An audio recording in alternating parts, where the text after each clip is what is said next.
대한 쿨루셉스키의 이름이 제기된 질문은 그가 손흥민보다 윌리안을 더 가치 있게 평가하는지의 여부입니다. 이 의문은 다소 놀라울 수 있지만 그에게서 정확한 답변을 얻기 위한 가장 신뢰성 있는 방법은 바로 그의 개인적인 견해를 듣는 것입니다. 최근에 쿨루셉스키는 14일 한국 시간에 영국 TNT 스포츠와의 인터뷰에서 그의 생각을 밝혔습니다. 그는 그동안의 프리미어리그 PL에서 가장 뛰어난 5명의 윙어 선수들을 선택했습니다. 이들 중에서도 누가 가장 현저하게 주목받았는지를 고려하는 것은 흥미로운 이야기일 것입니다. 가장 먼저 쿨루셉스키가 뽑은 PL 역대 최고의 윙어 5위는 그의 토트넘 클럽의 선행자인 가레스 베일이었습니다. 베일은 토트넘이 자랑스러워하는 선수 중 한 명으로서 그는 리그에서 인기가 높게 평가받았습니다. 그의 잠재력이 크게 터진 뒤에 그는 오랫동안 PL에서 활약하지 않았지만 그럼에도 불구하고 그가 정복한 짧은 시간에 그는 PFA 올해의 선수 2회 수상, 올해의 팀 3회 수상, 프리미어리그 올해의 선수 등을 포함한 매우 특별한 성과를 거뒀습니다. 분명히 그는 충분히 높이 평가받을 수 있었습니다. 그러나 이보다 더 황당한 것은 4위가 과거에 첼시에서 뛰었던 그리고 현재는 풀럼의 선수로 플레이 중인 윌리안이라는 사실이었습니다. 윌리안은 그의 빠르고 존재감 있는 플레이로 PL 2회 우승, FA컵 우승 등 여러 트로피를 가져갔습니다. 그리고 아자르와 함께 첼시의 공격을 주도하는 핵심 요소였습니다. 따라서 3위를 차지한 이는 모하메드 살라, PL의 현역 최고의 선수는 별로 깜짝 놀라울 것이 없습니다. 살라는 첼시에서 잘 못했지만 리버풀로 이적한 이후로 그는 계속해서 놀라운 퍼포먼스로 경기장을 혼란에 빠뜨리고 있습니다. 이는 그가 피파 올해의 선수 3위, PL 득점왕 3회, PL 올해의 선수, PFA 올해의 선수 2회, 올해의 팀 3회를 포함한 출중한 커리어와 연관이 있습니다. 쿨루셉스키가 그보다도 더 높게 평가한 윙어는 크리스티아누 호날두였습니다. PL의 마지막 발롱도르 수상자인 호날두는 PL 역사에서도 가장 최고의 윙어로 꾸준히 평가받는 선수입니다. 레알 마드리드로 이적한 이후 그는 공격수로서의 도전을 시작하며 맨체스터 유나이티드 시절에는 화려해 보이는 스킬과 거침없는 득점력으로 이른바 파괴적인 윙어로서의 역할을 해냈습니다. 그러나 쿨루셉스키가 전체 중에서 가장 무시할 수 없는 PL 역대 최고의 윙어는 에당 아자르였습니다. 아자르의 공로는 그의 수여된 상들로도 확인할 수 있습니다. 그들 중에는 UEFA 올해의 팀 2회, PL 올해의 선수, PL 도우망 1회, PFA 올해의 선수, 올해의 팀 4회 등이 포함되어 있습니다. 그는 첼시 시절에는 쉽게 말해 PL의 광으로서 잘 알려져 있었습니다. 개인적인 선택이긴 하지만 쿨루셉스키가 손흥민을 선택하지 않았다는 사실이 약간 아쉽습니다. 베일, 살라, 호날두, 아자르는 모두 그 자리에 걸맞게 언급됐지만 윌리안보다는 손흥민이 고려 대상이었어야 한다는 생각입니다.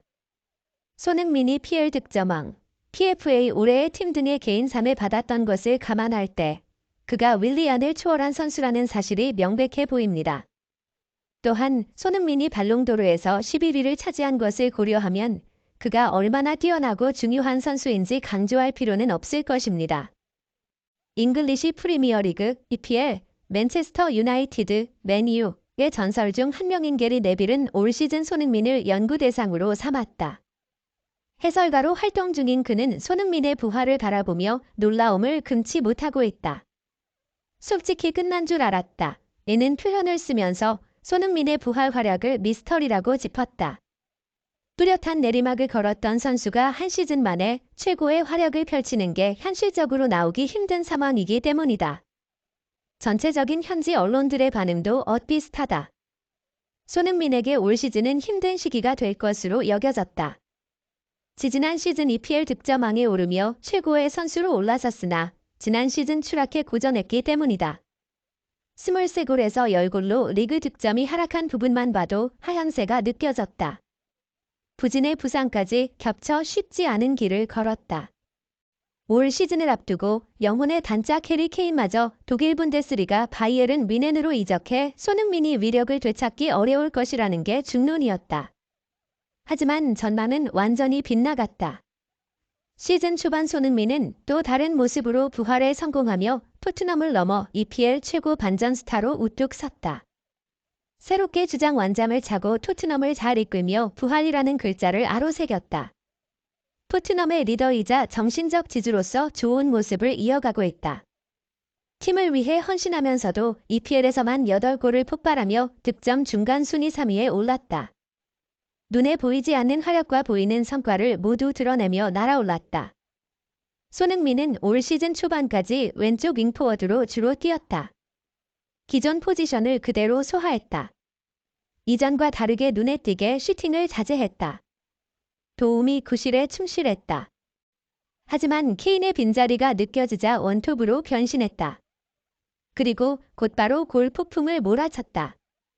특히 신입생 제임스 매디슨과 찰떡 호흡을 보이며 놀라운 득점 감각을 뽐냈다. 10라운드까지 토트넘의 무패 행진 8승 2무를 이끌며 선두 질주의 주역이 됐다. 물론 과거에도 원톱으로 활약한 적이 있긴 하다. 케인의 부상 공백이 생겼을 때 최전방에서 서서 좋은 경기력을 보였다. 한국 대표팀에서 손톱으로 뛰기도 했다. 그러나 특별한 경우가 아니면 날개로 상대 진영을 휘저었다. 측면에서 중앙으로 침투하거나 후방에서 놀라운 스피드를 발휘하며 상대 오프사이드 트랩을 깨뜨리고 득점을 곧잘 올렸다. 현대 축구의 교과서적인 윙포워드로서 환하게 빛났다. 그런 측면에서 볼 때 손흥민의 진화는 시사하는 바가 크다. 중앙 앞쪽으로 더 깊숙하게 박혀 공격 정점에 선다. 빠른 발을 활용해 골을 많이 터뜨린 이전과 동선이나 활동폭이 사뭇 다르다. 그럼에도 불구하고 놀라운 득점 행진을 벌인다.